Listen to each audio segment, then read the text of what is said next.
of you have seen this leaked MAVIC 3 review video. It's just all over the internet. But still, I didn't find anyone who did a review of what this unfortunate guy said in his video. Probably not so many people understand Chinese, but I happen to know this language quite well. 我媳妇儿不让，你说可费劲了。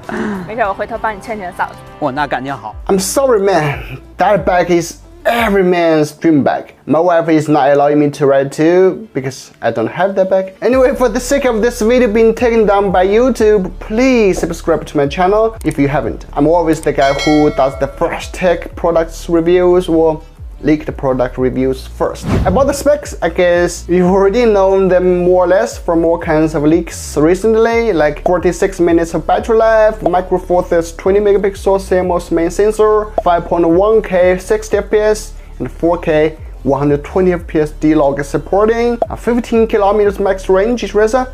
So let's start with something new.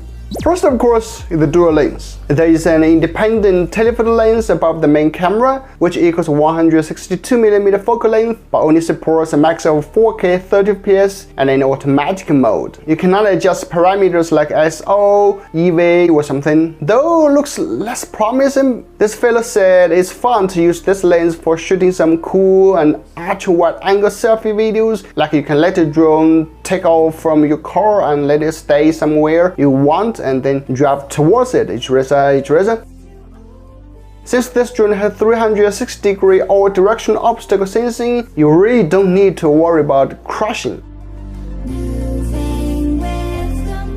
Also, this telephoto lens supports 2x, 4x, 14x, and 28x digital zoom. But as you can see, the longer the length, the softer the footage gets. So you better use 5.1K resolution or 7x optical zoom as the main camera.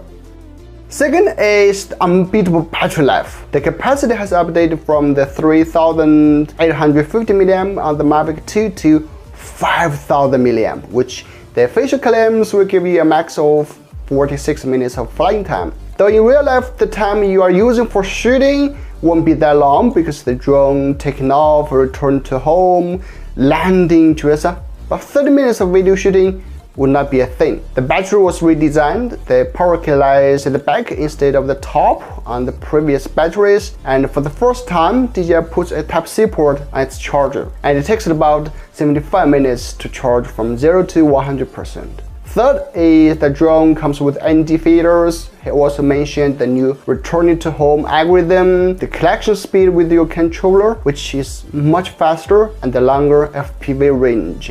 But you may also want to know if there are any disadvantages. This fellow has mentioned that too. He's worried about the fisheye lenses as they are protruding, especially those two lenses lie at the bottom. You have to know it's only 2 centimeters from the ground when it's landed.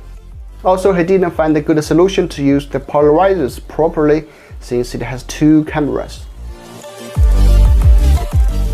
Alright, that's the video and the first look. For more, let's wait until DJI releases this drone 3 days later. Hope DJI will bring more surprises. And lastly, I really hope this poor fellow's wife can let him ride that bag. That's a really cool bag. I'm Sammy and I will see you in the next one.